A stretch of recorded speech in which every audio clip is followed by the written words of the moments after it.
जिस व्यक्ति का जमीन का रसीद नहीं कट रहा है उस व्यक्ति का सर्वे में क्या होगा, क्या उसका जमीन का सर्वे किया जाएगा कि नहीं, इसमें हम क्लियर करेंगे। और दूसरी बात, जमीन का रसीद अगर नहीं कट रहा है तो घबराना नहीं है, आपको बस ये सुनना है, सुनिएगा, प्रॉब्लम पता चलेगा, प्रॉब्लम का इलाज कर सकते हैं। ठीक है, तो पेशेंस थोड़ा रखना है। देखिए, मेरा वीडियो थोड़ा लंबा हो सकता है क्योंकि हम नॉलेज और जो जानकारी है उससे कंप्रोमाइज नहीं करते, हम अच्छा से बारीकी से आप लोग को समझाना चाहते हैं, इसलिए मेरा वीडियो थोड़ा लंबा होता है।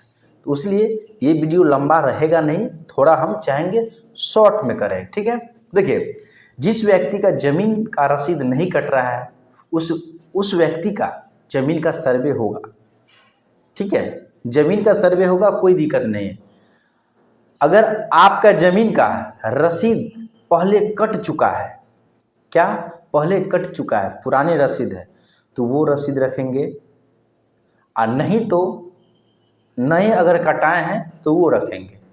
वो उसके साथ जो है, जैसे परपत्र 2 स्वघोषणा पत्र जिसको बोलते हैं, जिसे सर्वे फॉर्म के नाम से भी जाना जाता है, वो उसके वंशावली फॉर्म, जो है उत्तराधिकारी के वंशावली के आधार पर जो उत्तराधिकारी हैं जिसका दखल कब्जा जो फॉर्म होता है विशेष सर्वेक्षण सर्वे का, वो आपको उसके साथ जो है दे देना है। ऐसे इससे होगा क्या, आपका ज़मीन का जो स्थिति पता चल जाएगा कि आखिर ज़मीन है क्या। लेकिन इसमें कुछ आपको नोट करने वाली बात है, ये याद रखिएगा, बहुत सारे व्यक्ति का ज़मीन का जो है ना रसीद नहीं कटता है। इसका मुख्य कारण क्या होता है कि वो व्यक्ति जो हैं वो गवर्नमेंट वाले ज़मीन पे, गैरमजरूआ आम और गैरमजरूआ खास, ये 2 किस्म का ज़मीन होता है जिसका रसीद बिहार सरकार कटना करीब लमसम में जो है 5 से 6 साल के आसपास कटना बंद हो गया है। पहले कट रहा था तो बहुत सारे व्यक्ति उस ज़मीन को मतलब दावा कर रहे थे कि ज़मीन मेरा है। उसी चीज़ के कारण बहुत सारे व्यक्ति बोलते थे मेरा ज़मीन है, हम रसीद मेरा ज़मीन का कटता है, अप टू डेटेड रसीद वगैरह देखा के ज़मीन सरकारी ज़मीन बेचा जा रहा था। तो उस पर रोक लगाने के लिए गवर्नमेंट एक रूल लाई।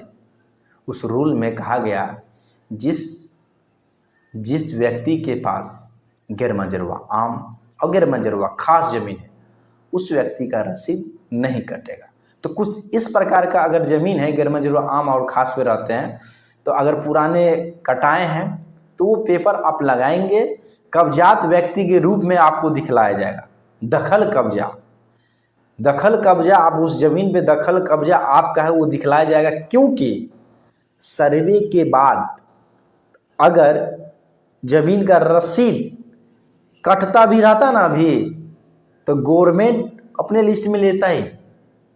लेकिन इसमें बहुत ऐसे विवाद उठ रहा था तो गवर्नमेंट बंद किया, और किया सही किया। इसका मुख्य कारण ये था कि स्पष्ट नहीं हो पा रहा था, बहुत सारे व्यक्ति का लाखों करोड़ों रुपया डूब रहा था, शहर का जमीन सब बेच रहा था आदमी सब, वो लाखों करोड़ों का होता है। बहुत सारे ऐसे आर्मी ऑफिसर एक थे जो इसी जमीन जो है 45 लाख रुपया पूरे जीवन का कमाए, 45 लाख रुपया देने वाले थे। लेकिन वो ज़मीन जो है हमसे कंसल्टेंसी लेके वो व्यक्ति चेक करवाएं, उसको बोलने कि ये ज़मीन गैरमजरूआ खास ज़मीन है, इसका ज़मीन का दाखिल खारिज नहीं होगा, रसीद नहीं कटेगा, और ये ज़मीन तो आपको दखल कब्जा आपको उस पर मिल जाएगा।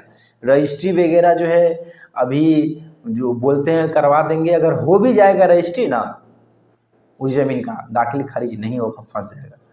तो ऐसे ही हुआ, वो व्यक्ति पता किया तो पता चला इससे पहले भी किसी को दिया गया था, और उस ज़मीन पे जो है ना मतलब ऐसी वो शर्त रखे थे उससे पहले व्यक्ति कि दाखिल खारिज हो जाएगा तो फिर हम पेमेंट करेंगे, वो एग्रीमेंट वगैरह बना लिए थे। तो उस कारण से उसको ये भी पता चला कि पहले ज़मीन बेचा गया था लेकिन उस ज़मीन का दाखिल खारिज नहीं हुआ, तो वो जो एग्रीमेंट वगैरह था उसके अनुसार वो काम किया गया, तो वो व्यक्ति बच गया। ठीक है। तो आपको 45,000 रुपया 45 लाख रुपया उसको डूबने से बच गया, ठीक है। तो इसलिए कभी भी ज़मीन ऐसे नहीं खरीदना है, ये सब चीज़ देख के खरीदना होता है, ठीक है। वो अच्छा एक्सपर्ट से आप जब संपर्क करते हैं ना, तो हर एक चीज़ जांच करके पड़ताल करके आपसे क्वेश्चन यानी डिस्कस करके वो चीज़ को तय करता है सही है कि गलत है, ठीक है। तो आपको जो है अगर गैर मजरूआ आम पे है, गैर मजरूआ खास ज़मीन पे है, तो आप जो है टेंशन में नहीं रहिए कि वो ज़मीन मेरे नाम से खाता खुल जाएगा। गवर्नमेंट का ज़मीन है, गवर्नमेंट के नाम से ही खाता खुलेगा।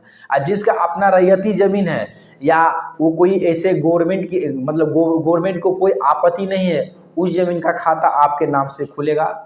रसीद कट रहा है या नहीं कट रहा है, कोई दिक्कत नहीं। अगर कट रहा होगा तो अप टू डेटेड रसीद कटवा लीजिएगा, कटेगा तो। अगर कोई कारणवश नहीं कटाए हैं तो कोई दिक्कत नहीं है, टेंशन मुक्त हो जाएगी, ठीक है। क्योंकि यहाँ पे प्रत्येक स्टूडेंट को जब यहाँ पे आते हैं ट्रेनिंग लेते हैं तो उनको प्रत्येक स्टूडेंट को सबसे पहले ये चीज़ बताया जाता है कि नापी जब करने जाते हैं तो गैर मजरूआ आम और गैर मजरूआ खास का विशेष ध्यान रखिए, ठीक है। वो वहाँ क्लियर कर दीजिए कि ये ज़मीन है। रैयती ज़मीन बता देंगे तो दिक्कत हो जाएगा। इसलिए स्टूडेंट को हर एक चीज़ गैर मजरूआ आम, गैर मजरूआ खास ज़मीन के बारे में पढ़ाया जाता है, जिससे हर एक चीज़ उसको बारीकी से ऑन प्लॉट पे सिखलाया जाता है, इधर उधर नहीं, ऑन प्लॉट पे, यही है। और बहुत सारे व्यक्ति बोलते रहते हैं कि सर कि आप जो है नॉलेज देने आते हैं या पढ़ाने या प्रचार करने, बहुत सारे व्यक्ति ऐसे भी। हम नॉलेज के साथ साथ इंफॉर्मेशन के साथ साथ नॉलेज देना चाहते हैं, क्योंकि हर व्यक्ति को नॉलेज रहे तो वो कोई बुर्बक ना बना सके।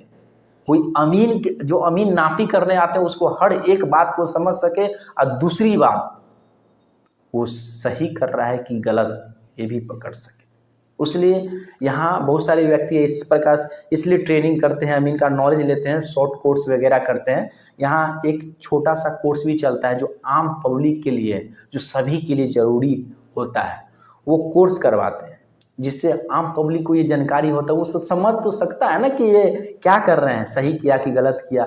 आप उस जब समझ जाएंगे तो विवाद वहीं पे ख़त्म हो जाता है। कितने व्यक्ति समझने के लिए तैयार ही नहीं होते हैं, सही भी काम करें नहीं, तो सही है कि गलत है जब समझ जाएंगे तो विवाद खत्म है।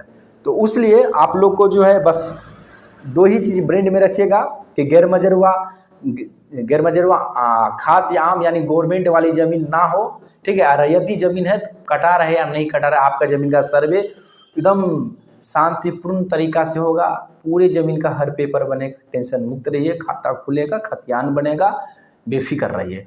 फिर मिलते हैं अगले वीडियो में, तब तक के लिए धन्यवाद। और जो व्यक्ति सुनिएगा, जो व्यक्ति अभी तक जुड़े नहीं है इस चैनल से, ठीक है, तो जुड़ जाइए, जिससे सर्वे से संबंधित हर जानकारी मिलेगा, नापी से संबंधित हो या किसी भी प्रकार का जानकारी हो। फिर मिलते हैं अगले वीडियो में। जय हिंद।